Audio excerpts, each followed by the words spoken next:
반갑습니다. 저는 지금 다산초당 동편에 있는 다산 동암에 와 있습니다. 이곳은 다산 선생이 목민심서를 완성했다고 하는 곳입니다. 그래서 목회자 목민심서를 쓰고 싶도록 동기를 부여한 목민심서가 쓰여진 이곳에 와서 오늘 이 시간에는 목민심서 그 서론에 쓰여있는 내용을 중심하고 말씀을 나눠보려고 합니다. 며칠 전에 만덕 삼방 새벽 4시 35분에 목회자가 어떠해야 될까? 그 목자가 바로 목민관 할 때 목자하고 동일한데 그 목자는 그 가축을 소나 돼지나 양을 기르고 친다는 그런 의미를 가지고 있다. 그래서 그 목민관이라든가 그 목사님들이 그 신도들을 대하는 그런 자세, 그런 그 가치관이 그로부터 형성되었지 않느냐 하는 것에 대한 참 유감을 얘기를 했습니다. 그래서 저는 제가 생각한 대로 그 목이라는 그 의미가 참 내가 생각했던 그런 의미의 목인가 하는 것을 살펴보려고 목민심서의 서론을 읽어보았습니다.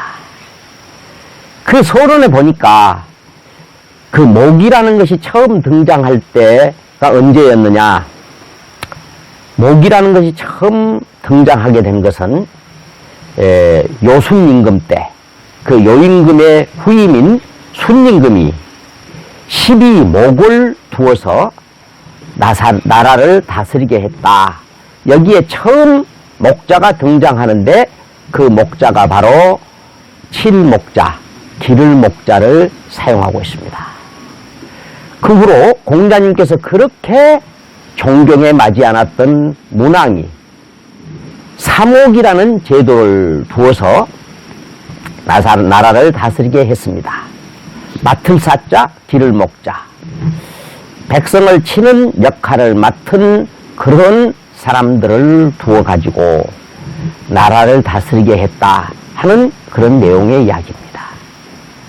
더 적절하게는 맹자께서 춘추 전국시대에 제나라 수도 평육에 가서 제나라 왕에게 목민하는, 즉 백성을 다스리는 원리를 추목에 비유했다고 소개하고 있습니다. 추목이라는 것은 꼴을 먹이는 것을, 꼴을 먹여 기르는 것을 의미하는 것입니다. 그래서 여기에서 말하는 민이라고 하는 것은 참 계급적으로 그야말로 하층 계급으로서 나라를 다스리는 그 관리, 수령의 입장에서 봤을 때는 마치 소나 돼지나 양같이 그렇게 참 먹이면 되는, 잘 먹게 해주면 되는 그런 곳으로 생각을 했다 하는 이야기입니다. 그래서 그런 그 내용을 가지고 있었던, 그런데 사고에 뿌리를 둔 요즘에 그 고위 관료들이 백성을 소나 돼지나 가축에 비유하는 말들을 듣게 되는데 그 뿌리가 바로 거기에 있었구나 하는 것을 알게 됩니다. 저는 그 요순임금 때 또는 문왕이 또는 맹자가 사용을 했다 그래서 그런 칠목자, 기를 목자를 써서 목민이라는 사고를 가져야 될까? 그 목민심서를 읽어볼 때 우리 다산 선생께서도 그 목이라고 하는, 목민이라고 하는 것에 이의가 없었던 것 같습니다. 그러나 그 내용적으로 보면은 그런 그 백성들을 짐승 다스리듯이 그렇게 다스리는 것이 아니고 마치 자식을 다스리듯이 자식을 아주 챙기듯이 그렇게 백성을 챙겨야 된다. 백성을 다스려야 된다. 이런 내용으로 봤을 때 목민에 대한 다산 선생의 그 가치관을 읽어볼 수 있습니다만은 저는 다산 선생께서 목민심서를 쓸 때 목민관이라는 그 호칭부터 좀 바꾸자고 주장을 했었더라면 얼마나 좋았을까 하는 생각을 하게 됩니다. 문제는 목회자 목민심서, 즉 목회자들의 그 신도에 대한 교인에 대한 그 관을 어떻게 가져야 될까 하는 것에 대해서 저는 이의를 제기하는 것입니다. 그 목자가 친목자이기 때문에 목사님들이 당신은 양들을 치는 그런 그 목자고 또 교인들은 양떼다. 이런 관을 가지고 있다는 거죠. 그렇기 때문에 양들은 당연히 목자를 따라야 되고 순종해야 되고 목자는 당연히 양의 젖을 먹고 살아야 되고 그렇기 때문에 양은 곧 내 재산이고 죽을 때까지 내가 거느리는 양떼다. 이런 사고를 가지고 있다. 저는 그렇게 보는 것입니다. 그런 사고에서 벗어나야 된다. 이런 얘기를 저는 하고 싶습니다. 그런 목사님이 목자라고 그렇게 하게 된 동기는 예수께서 자기는 목자요, 다른 제자들에게 양이라고 비유했던 그것에 기인된다고 보고 있습니다. 그러나 예수께서는 그보다 더 훨씬 가치 있는 표현을 했어요. 너희들은 내 형제다. 나의 친구다. 심지어는 나는 포도나무요, 너희는 가지다. 포도나무와 가지가 어떻게 분리할 수 있습니까? 바로 일체라는 뜻입니다. 동등하다는 뜻입니다. 그런 가치관은 생각지 않고 그냥 그 양을 치는 양떼를 이끄는 그런 양에다만 그 비유하고 생각을 했다 하는 것에 저는 유감을 갖고 있습니다. 목사님은 목사님의 그 역할, 목사님이 해야 될 궁극적인 사명이 무엇이라고 생각하십니까? 저는 이름을 전문으로 짓는 사람으로서 그 이름이 가지고 있는 것 중에서도 가장 중요한 것이 이름이 가지고 있는 메시지라고 생각을 합니다. 따라서 그 사람을 부르는 그 닉네임, 호칭에도 그런 그 메시지가 있는데 그 메시지에 대한 해석이 달라져야 된다고 저는 생각을 하게 됩니다. 지금 어떻게 목회자 또는 그 목사라는 호칭을 바꿀 수 있겠습니까?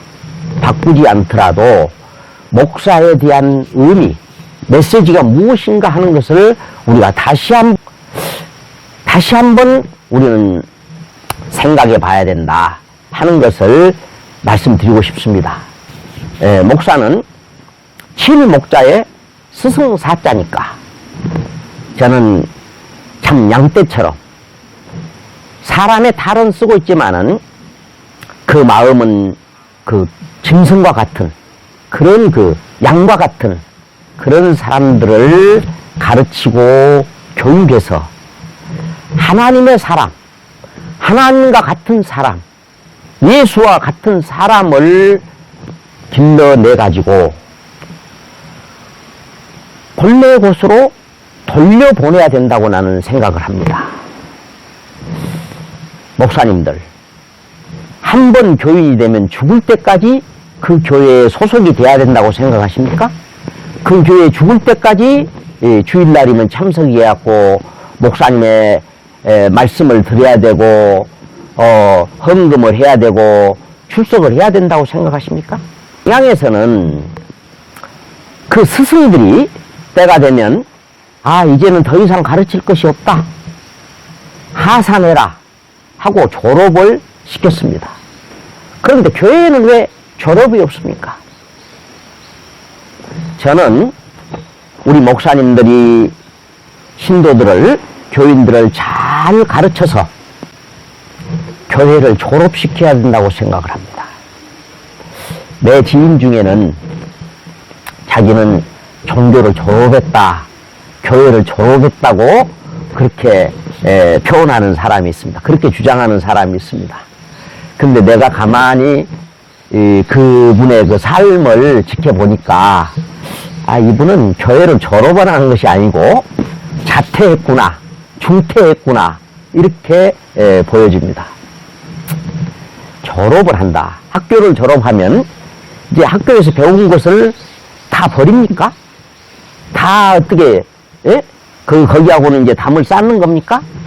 그것이 아니고 학교에서 스승으로부터 배운 것을 우리의 생활 속에서, 가정에서 그것을 유용하게 활용하는 거 아니겠습니까? 교회를 졸업한다고 하는 것은 교회와 담을 쌓는다는 것을 의미하는 것이 아니고 교회에서 배운 것, 하나님을 섬기고 하나님의 뜻을 따르고 또 참되고 바르게 살아가는 인간된 도리를 제대로 지키며 살아가는 그런 사람이 되는 거죠. 그런 그 가정에서의 그런 삶을 살고 사회에서 그렇게 삶을 사는 사람이 되었을 때 1년 내내 교회를 한 번도 나오지 않는다 하더라도 그런 기독교인이며 하나님의 사람이며 예수님 같은 사람이 되는 거 아니겠습니까? 저는 그렇게 생각합니다.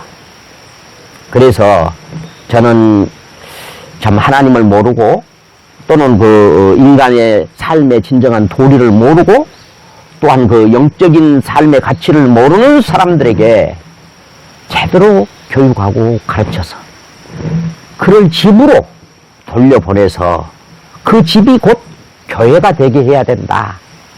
응? 그래서 그 집안이, 가족이 함께 하나님을 모시고 하늘 부모님을 모시고 참되게 거룩하게 그리고 행복하게 즐겁게 그렇게 살아가도록 그렇게 교육해야 된다. 저는 이렇게 그 목사님들의 교인들, 성도들에 대한 관이 좀 바뀌어야 된다. 그래서 성도는 양떼가 아니고 우리의 형제고 우리의 식구고 우리의 가족이다. 우리의 친구다. 이런 관점에서 목회를 그런 각도에서 해야 되지 않겠나 하는 것을 저는 그 생각을 해보게 됩니다. 감사합니다.